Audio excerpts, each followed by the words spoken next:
যারা আমার হেটার্স আছেন, আমার বিরুদ্ধে ভিডিও মেক করেন ছোট ছোট 2 সেকেন্ড 5 সেকেন্ড গুলো একসাথে করে, তাদেরকে আমি অন্তর থেকে ধন্যবাদ জানাই। কারণ অন্তত আমার আলোচনাগুলো আপনি শুনেছেন।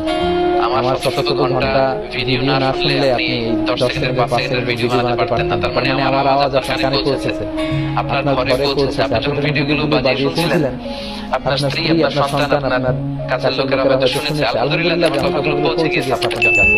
সো আমার এই ফ্রি পাবলিসিটির জন্য আপনাদেরকে ধন্যবাদ। তবে সম্মানের মালিক হচ্ছে আল্লাহ। যারা এই ভিডিওগুলো বানিয়েছেন তাদের প্রতি আমার একটা ছোট্ট অনুরোধ যে কারো প্রতি বিদ্বেষী হয়ে এই জাতীয় কাজ যদি আমরা করে থাকি, তাহলে এটা কখনোই সুফল বয়ে আনবে না। যেখানে আমাদের দেশে এত কাদর ছড়াছড়ি, ইসলাম নিয়ে এত বিভাজন, এক টিভি চ্যানেলে লোকজন এক এক ধরনের ফতোয়া শুনে বিভ্রান্ত হয় যে এই হুজুর বলে এটা, ওই হুজুর বলে ওইটা, উনি এই পথে, উনি এই মতে, আমি যাব কোন পথে। সো আমরা মানুষকে আসলে মিসগাইড না করি। আমরা একজন মানুষের ভালো ভালো দিকগুলো যদি এপ্রিশিয়েট করার সুযোগ হয়, সেটা যেন আমরা করি। আমরা যেন বিদ্বেষী না হই। কারণ ব্যাপারে হৃদয় থেকে অনেক প্রশ্ন করছেন। প্রায় 7,500 ভাই বোন আপনারা ইতিমধ্যে এই লাইভটিতে যুক্ত হয়েছেন। I love you all. আপনাদের সবাইকে আমি ভালোবাসি আল্লাহর জন্য। উহিব্বুকুম ফিল্লাহ। আমাদের ভালোবাসা শুধু যেন হয় মহান রবের জন্য। আমরা এই কামনা করি।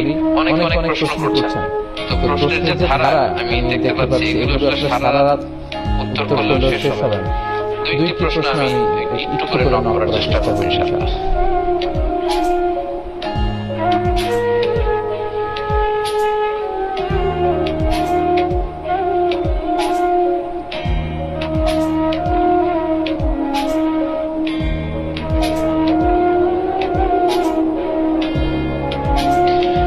আপনি আপনার মতো আগান, ওই ভাইদের আমরা আপন মনে করলেও আচ্ছা। যাই হোক, আমরা প্রত্যেকটি ভাই